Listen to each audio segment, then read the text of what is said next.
says, let's go to chapter 1, verse 27. God created man in his own image. In the image of God, he created him, male and female.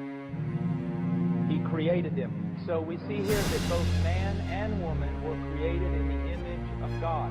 And both of them have an equal standing before God.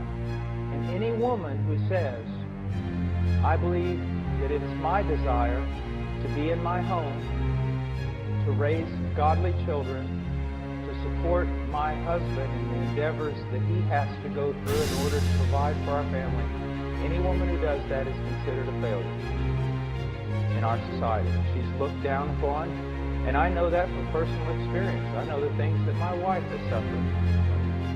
Masculinity and femininity, manhood and womanhood, belong at the center of God's ultimate purpose. Manhood and womanhood are not an afterthought of creation. They're not an afterthought of the cross.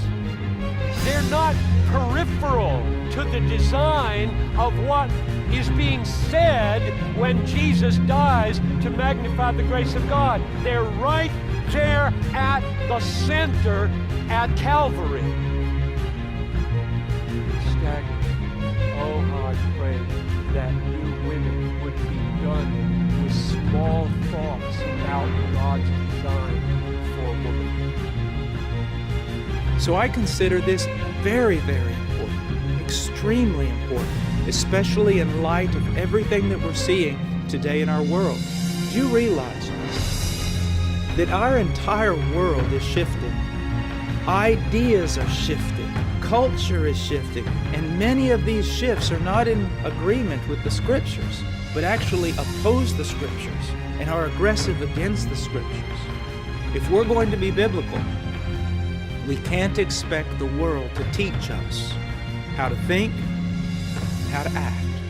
We must go to the Scriptures. One of the reasons I teach on biblical manhood is because it's something that's lost. It's something that's lost. Oh, there's a lot of definitions about what it means to be a man.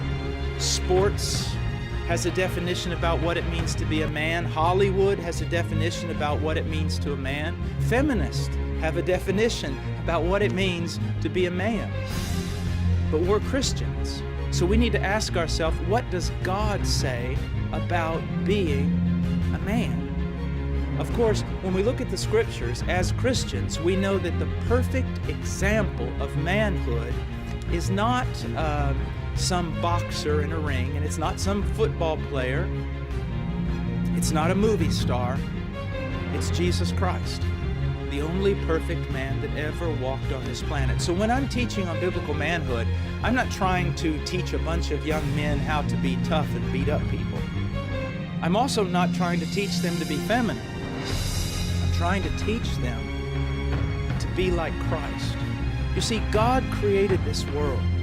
If you as married women could embrace this magnificent truth that your true womanhood ultimately means that your distinctive role in marriage is meant to magnify the glory of God's grace supremely expressed in the covenant-keeping love between Christ and His church, you would have a compass with which to navigate hundreds of questions, and you have a lifetime to ferret them out. It's not a small thing to believe that true womanhood is meant to display the glory of God's grace in the sacrifice of the Son of God, in the purchase and purification of His bride, who then lives her everlasting life in exquisite joy in His presence, standing in awe of Him and reverencing Him